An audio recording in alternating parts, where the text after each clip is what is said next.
Ambassador सन वेडोंग का बयान आया कि जी dragon and elephant will dance together, तो चाइनीज ने जो ना बगल बजाने शुरू कर दिए। उन्होंने कहा जी मामलात तो ठीक हो गए हैं और कम्युनिकेशन बहाल हो गई है। टिड्डी मसला नहीं था, टिड्डी का मसला सॉल्व हो सकता था, कोरोना मसला कंट्रोल हो सकता था, ना कंट्रोल हुआ, ना टिड्डी कंट्रोल हुई, नुकसान पे नुकसान। ये अब क्या ये क्वाडकॉप्टर एलओसी की वायलेशन क्या चाहता क्या India? What is she up to?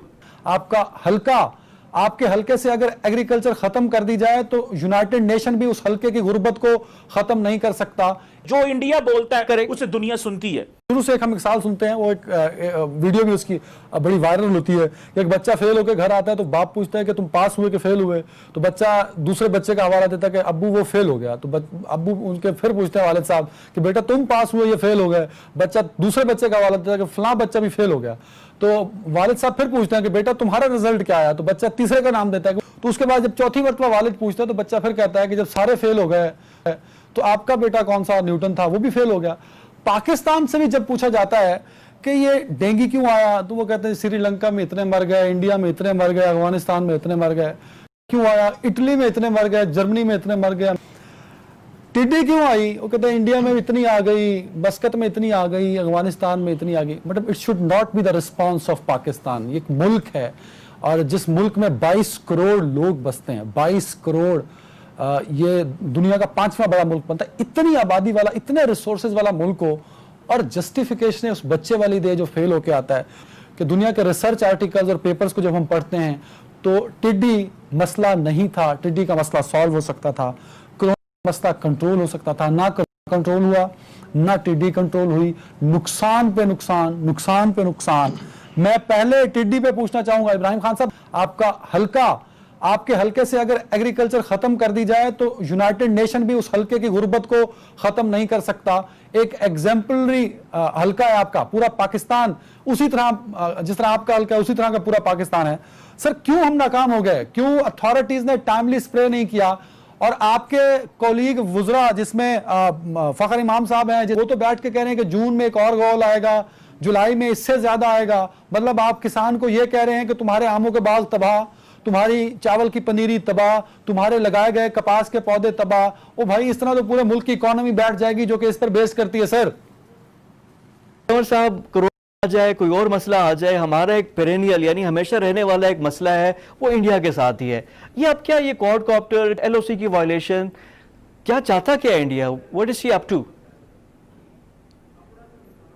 देखिए, मैं समझता ये हूं कि ये हमारी सॉवरेनिटी की वायलेशन है। इसको ये नहीं समझना चाहिए कि ये एक एलओसी का इशू है और छोटा मोटा चीजें चलती रहती हैं। देखिए, जब से इंडिया ने ऑक्युपाइड कश्मीर स्टेटस बदला है, मेरा ख्याल है पाकिस्तान को थोड़ी एग्रेसिव अप्रोच लेनी चाहिए। अगर उन्होंने इसका स्टेटस बदला है और उसको उन्होंने, वो कह रहे हैं कि ये अब वो उसका जो एक स्पेसिफिक स्टेटस होता था आर्टिकल 370 और 35A के बाद जो स्पेशल स्टेटस मिला था वो नहीं रहा, तो फिर अगर इधर से इंकर्जन वहां से आती है तो फिर हमें फैसला करना है कि हमने एक तो लीगल एवेन्यूज तलाश करने हैं पाकिस्तान ने कि हमें जो हमारा आजाद उसको क्या लीगैलिटी देनी है। दूसरा, इस तरह की जो इंकर्जन आती हैं वो कॉपकॉटर हो, इसको छोटी चीज नहीं लेना चाहिए क्योंकि सारा टाइम ये सर्वेलेंस के लिए आते हैं। लेकिन मैंने देखा नहीं है कि पाकिस्तान की तरफ से इसको किसी फोरम पे उठाया गया हो, ना डिस्कस किया गया हो। इसी वजह से मेरा ख्याल है वो कॉपकॉप्टर बहुत ज्यादा उड़ते होंगे, पता नहीं कितने उड़ते हैं और काम कर रही है। पूरा उन्होंने पाकिस्तान सेंट्रिक किया हुआ है, लेकिन जो चीन के साथ अब भारतीय मीडिया जो कि पाकिस्तान के मामले में कितना बोलता है,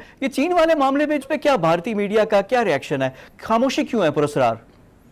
ये आपने बड़ा पर्टिनेंट सवाल किया है, ये बड़ा पर्टिनेंट सवाल है क्योंकि जैसे ही मामलात लाइन ऑफ एक्चुअल कंट्रोल पे खराब हुए तो चाइनीज ये समझ रहे थे कि जिस तरह इंडियन मीडिया पाकिस्तान के खिलाफ उठ खड़ा होता है और एक छोटी सी चीज के ऊपर भी वो सारा मीडिया पाकिस्तान पे चढ़ दौड़ता है, तो चीनी मीडिया ये समझ रहा था कि ये वैसे ही हमारे साथ करेंगे।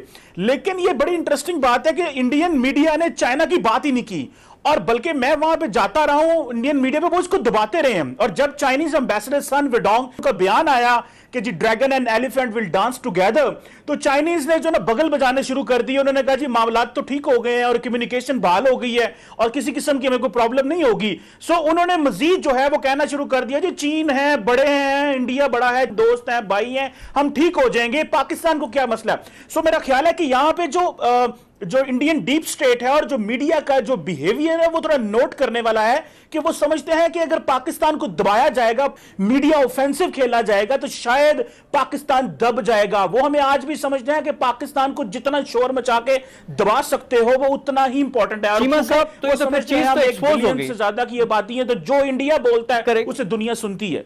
जो जनरल बिपिन रावत हैं, जो इस वक्त चीफ ऑफ डिफेंस स्टाफ है, वो चीफ ऑफ आर्मी स्टाफ हुआ करते थे। ये एक क्लासिक एग्जांपल है कॉन्स्टिट्यूशन में ये पोस्ट क्रिएट की और वो सियासत में भी इसी तरह लेकर आए ना, और अपना फिर फायदा उठाया। आप सीडीएस अपना बन गए, तो बिपिन रावत, अजीत डोभाल ये तो कहीं गलत डिस्ट्रक्शन की तरफ लेकर जा रहे हैं इंडिया को। यही फवाद साहब, यही मसला है कि वो बात ये चल रही है कि वो जो बिपिन रावत साहब हैं उनको नवाजा गया है, उनको सीडीएस की पोस्ट देके नवाजा गया है क्योंकि उन्होंने पाकिस्तान के खिलाफ एग्रेसिव पोस्चर रखा। देखिए, इंडिया की जो नेशनल सिक्योरिटी का जो ड्राइवर है वो पार्लियामेंट नहीं है, वो मीडिया है। मीडिया प्रेशराइज करता है तो फॉरेन मिनिस्टर जो है वो पाकिस्तान के फॉरेन मिनिस्टर से नहीं मिलता। इस वक्त पोजीशन यह है कि मीडिया बहुत आगे जा चुका है और वो पॉलिटिकल एलीट और मिलिट्री को इस वक्त जो है वो गाइड कर रहा है, और उनकी अपनी टीआरपी रेटिंग्स हैं और कंपटीशन बहुत ज्यादा, और हर बंदा ऑडियंस खींचना चाह रहा है। अब मैं समझता हूँ जी कि हमें थोड़ी डिफरेंट स्ट्रेटेजी अपनानी पड़ेगी। देखिए, सारे लोग जहाजों की बात कर रहे हैं कि जहाजों के स्प्रे करवा दें तो ये हो जाएगा, वो हो जाएगा। पाकिस्तान का 97% जो फार्मर है वो छोटा काश्तकार है। ये ज्यादा कामयाब रहते हैं जी कि अमेरिका हो, ऑस्ट्रेलिया हो, जहां पर लोगों के 5,000 10,000 एकड़ के फार्म्स हैं, वहां पर वो ज्यादा कामयाब है। मैं समझता हूं बजाय ये पैसे जहाजों पे लगाने के, ये जो दवाई है इसका नाम है जी लैम्डा, ये पेस्टिसाइड है। अगर ये डायरेक्टली फराहम कर दी जाए किसान को कि आप अपनी उस पे फसल पे इसको स्प्रे कर दें। नहीं इब्राहिम भाई, ऐसा देखें, आपकी बात से मैं डिसएग्री नहीं कर रहा, टेक्निकली आप बिल्कुल ठीक कह रहे हैं, पर जो बार बार जो बात होती है ना कि जहाज के जरिए स्प्रे करा दिया जाए, तो जो एयर स्प्रे होगा वो गवर्नमेंट की रिस्पॉन्सिबिलिटी होना चाहिए, वो इदारों को दे दिया जाए। जब इसका लार्वा बन रहा होता है या जिस मौसम में ये ट्रेवल कर रही होती है, अब तो ये नहीं मारी जा सकती। आप जितनी देर में मारेंगे उतनी देर में तो फसल तबाह हो जाएगी। तो पहले तो उसकी रिस्पॉन्सिबिलिटी फिक्स करें ना, जो अब तक सोया हुआ था, जिसको ये नहीं था पता पाकिस्तान के पास सिर्फ 2 जहाज हैं और वो भी नकारा है, तो उसको पहले सामने लाए ना, वो सबसे बड़ा करप्ट है। दूसरा, एक पॉलिसी बना दें जो अगले साल इंप्लीमेंट हो। सर, इसकी 2 स्टेजेस हैं इस वक्त। वो बिल्कुल जो है लार्वे वाली पोजीशन में नहीं है, वो तो उड़ के आ रही है और वो फसलों पे अटैक कर रही है।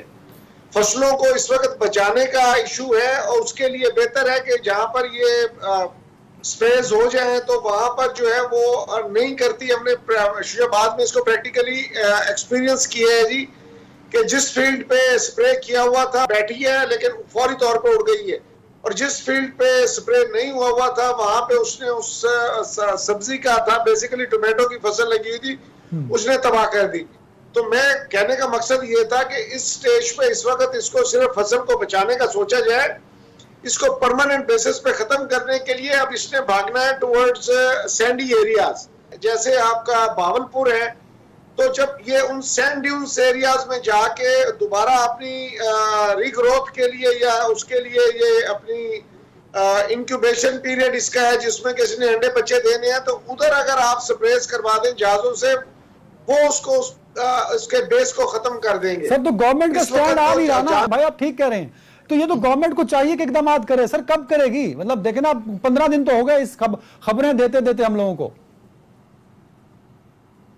जी, गवर्नमेंट इसमें कोशिश पूरी कर रही है जी कि जहां तक यूनियन काउंसिल के लेवल तक का इशू है, वहां पर ज़राअत का अमला जो है वो फौरी तौर पे वहां पे पहुंच के और इसके हमले को जितना जो है उसका इम्पैक्ट कम किया जा सके वो हो रहा है। लेकिन वाकई आपकी बात ये दुरुस्त है कि इसको जब तक हम सीरियसली टेकअप करके इसका पीछा करके इसको बिल्कुल सही है। आमिर भाई रिस्पांस, आपका रिस्पांस, टिड्डी का मसला सिंध ने 3 साल पहले उठाया था।